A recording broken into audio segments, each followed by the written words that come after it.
নমস্কার বন্ধুরা, রুবি কিচেনে আপনাদের সবাইকে স্বাগত। আজ আমি আপনাদের সামনে একটা চিকেনের রেসিপি নিয়ে চলে এসেছি।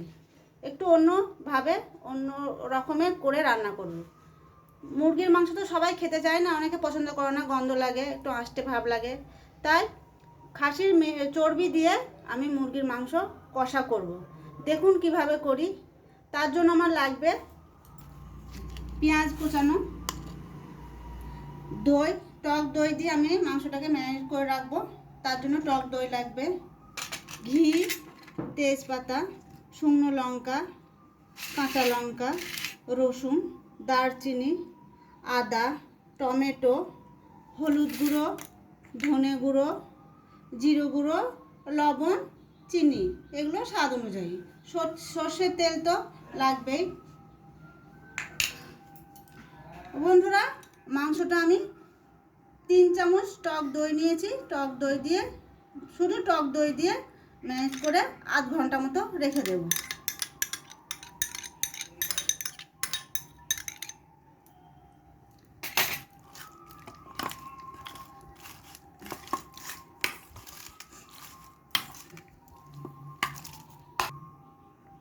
চামচ দিয়ে তো মাখানো হয় না, বাঙালি হাতেই সৌন্দর্য, হাতেই মাখানো ভালো। তাই আমি হাত দিয়ে মাংসটা ভালো করে মেখে নিচ্ছি। শুধু টক দই দিয়েছি, আর কিছু দিইনি। আমার মাখানো হয়ে গেছে। এটা ঢাকা দিয়ে রেখে দেব, আধ ঘন্টা রেখে দেবো।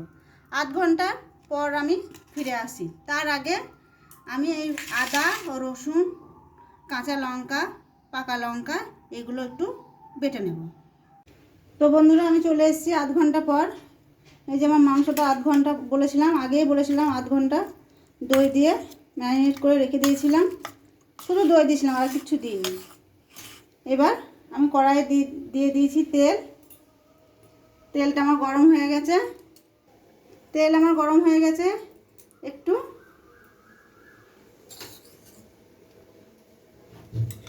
ঘি দিয়ে দেবো, সামান্য অল্প।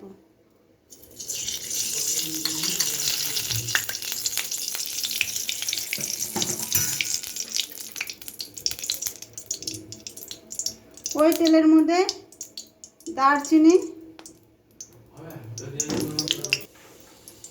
তেজপাতা, দুটো শুকনো লাল লঙ্কা,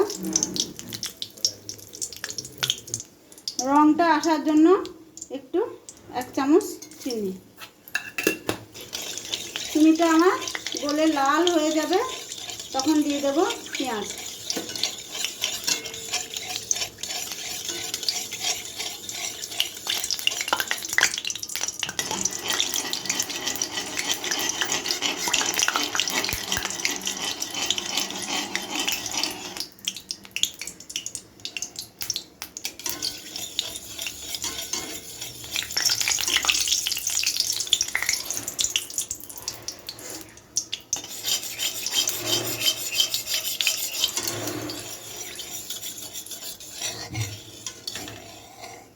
দেখুন বন্ধুরা, চিনিটা আমার গলে গেছে।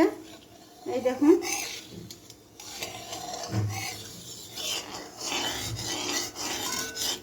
এবার চিনিটা গলে গেছে।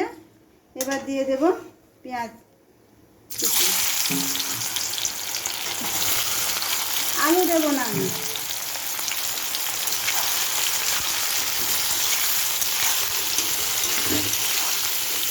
আপনারা এইভাবে খাসির চর্বি দিয়ে মুরগির মাংস রান্না করে দেখবেন।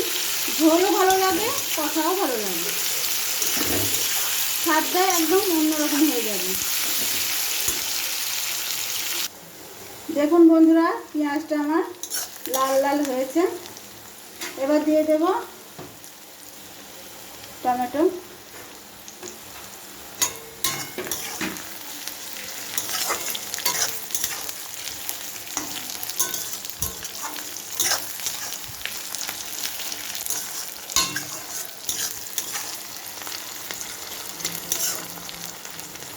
টমেটোটা একটু ভাজা হোক।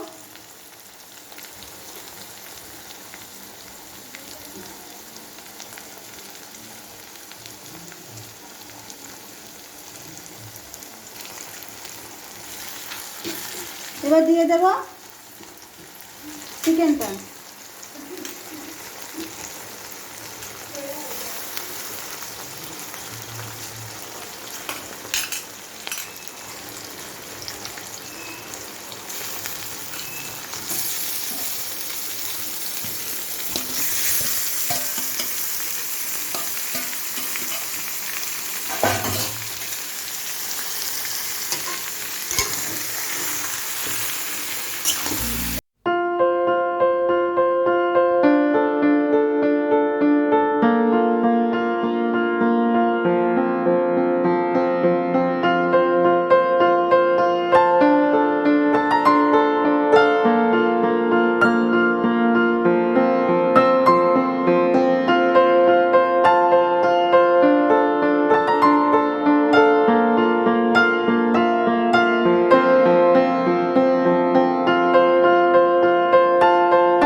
আরও তেল ছাড়বে আমি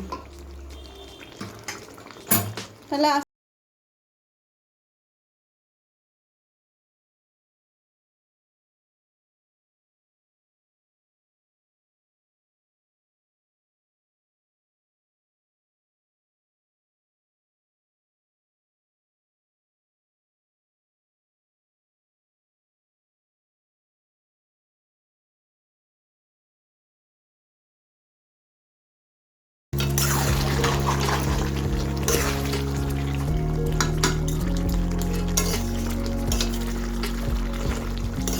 দেখুন বন্ধুরা কেমন রং এসছে। আবারও বলছি একই কথা, এইভাবে রান্না করে দেখুন। মাংস তো মুরগির মাংস তো অনেকভাবে খেয়েছি, কিন্তু খাসির চর্বি দিয়ে এইভাবে করে দেখুন।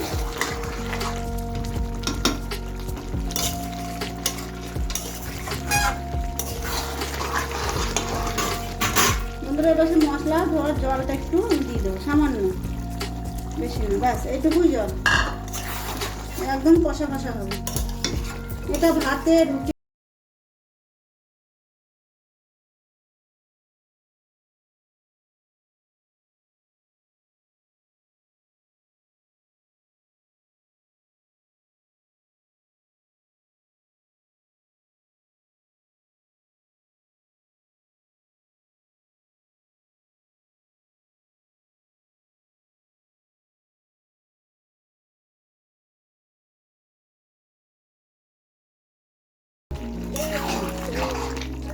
গরম মশলা দিয়ে বেশি ফুটাবো না। এই দেখুন আমার চর্বিগুলো সব সিদ্ধ হয়ে গেছে, আমি আমার গ্যাসটা অফ করে দিলাম। তো রান্নাটা কেমন লাগলো বন্ধুরা কমেন্ট করে জানাবেন, অতি অবশ্যই লাইক শেয়ার করে দেবেন।